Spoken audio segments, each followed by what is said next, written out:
Okay, part 2 of Back on Track. Okay, so what steps am I taking to refocus and get back on track and lose the weight that I've gained, and possibly even a little more, just so I have kind of that cushion. So I started the 5-day pouch test today. If you are not familiar with the 5-day pouch test, you can go on YouTube, type in 5-day pouch test, and watch a million different videos. My recommendation to you to find out about the 5-day pouch test is to actually go to the source. Kay Bailey has a YouTube channel. Check it out. She tells you what the 5-day pouch test is. I think you can go to 5daypouchtest.com or .org, I can't remember, and it breaks it down for you. It also has a little journal that you complete, which I forgot to print out, but I have been, keeping track in my little handy-dandy notebook of what I'm consuming, your energy level, all those things. And it is not designed in any way. She tells you to lose weight. Some people have that as a bonus, great, but she says don't go into it thinking, oh, I'm going to lose all this weight. The whole purpose of it is to get you refocused, to get you back to basics, and to, it also tightens up your pouch. Everybody that I've seen that's done it said that they feel restriction.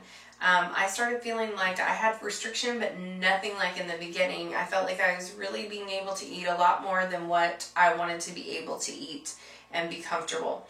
So I'm starting that today. I'm going to do a separate video, and I'm going to compile all 5 days and how I'm feeling. At the end of the evening, I'm going to do the video.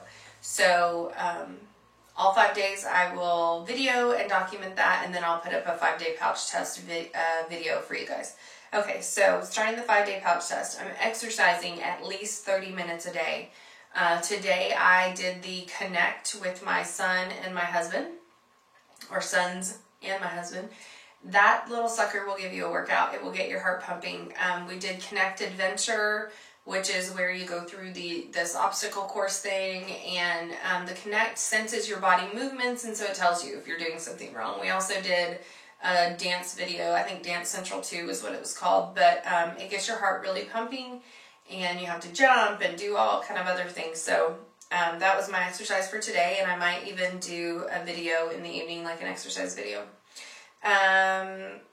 I am going to, once the pouch test gets going, I'm going to start measuring and weighing my food again, just to reacquaint myself with what a proper portion size for me looks like, and to help me gauge how much I'm being able to hold in my pouch, or in my sleeve. Okay, and then I'm going to also start doing protein first. I did that in the beginning, and it worked well, so going back to the rules of the game.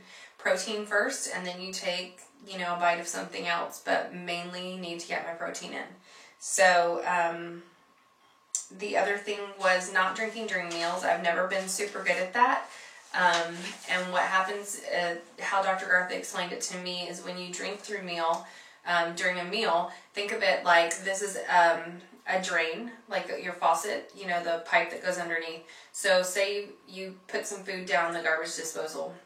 Well, it's going to take that food a while to slide down the garbage disposal.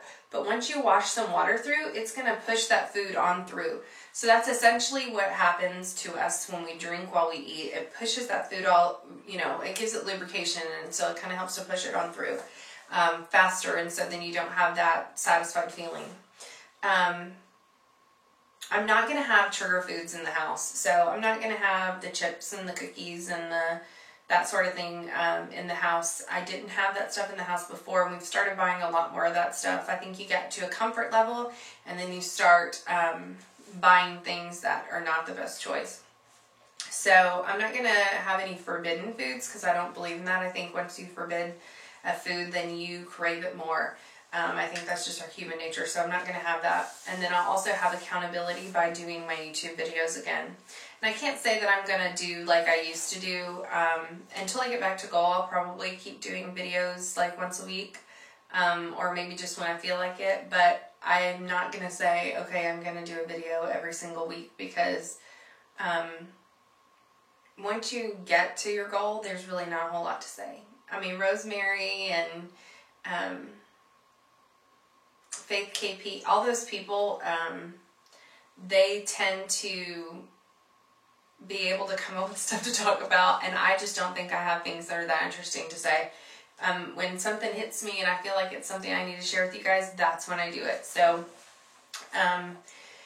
anyway, so the other thing I wanted to mention is somebody's video that I saw that I thought was really good and had a lot of really good information. I'm going to refer you to it in the, what is it, a down bar now? I can't even remember. So, her name is USALB Girl. So, USA, like, pound girl. So, USALB Girl.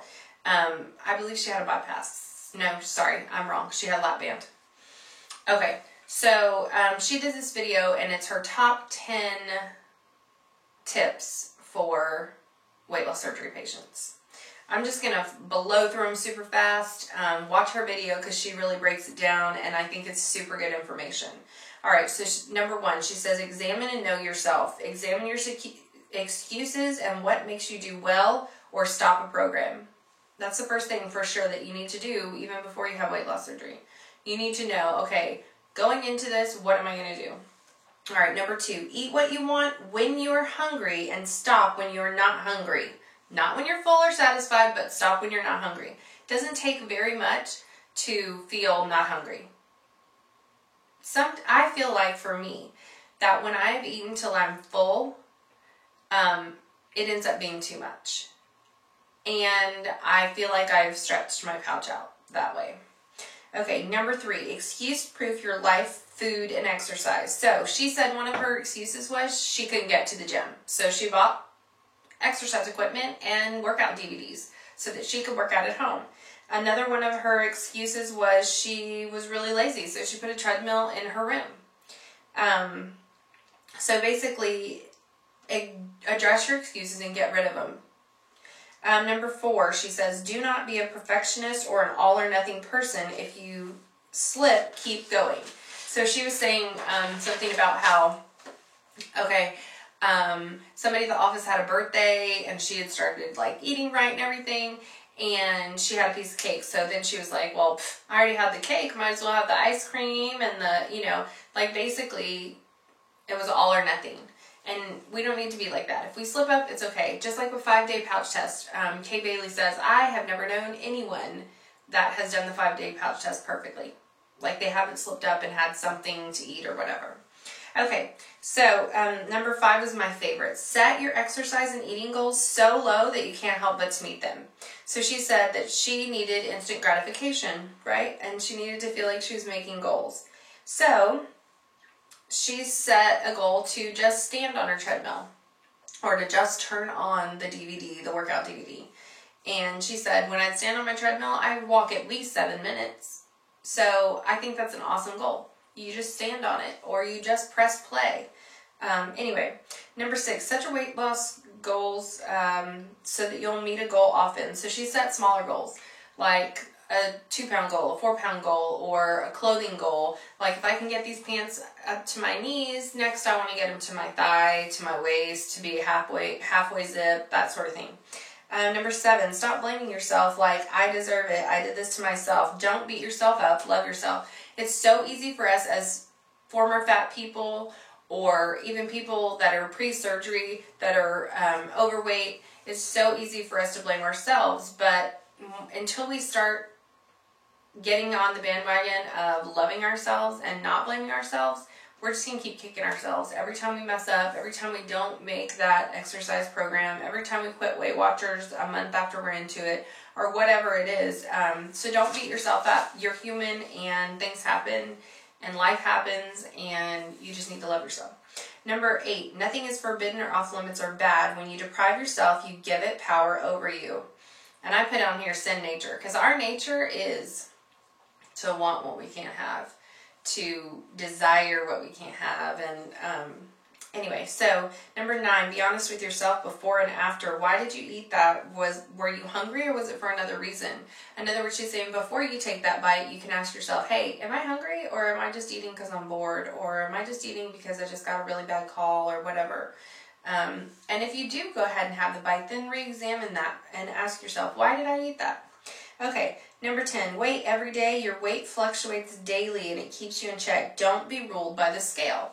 So she says, you know what? You should weigh every day, but don't let it, have power over you. But she said, if I only weighed on Friday and say I had something that was really high in sodium that caused me to retain water, then I would think that I gained 2 pounds when in reality I had lost, 1.5 pounds and didn't realize it because I wasn't weighing every day. So anyway, watch her video. I'm going to put it down here if I can find the link, but USA LB Girl, top 10 tips for weight loss surgery. All right, I am probably going to end up doing another video. So anyway, I know it's lengthy, but I haven't been on in a long time.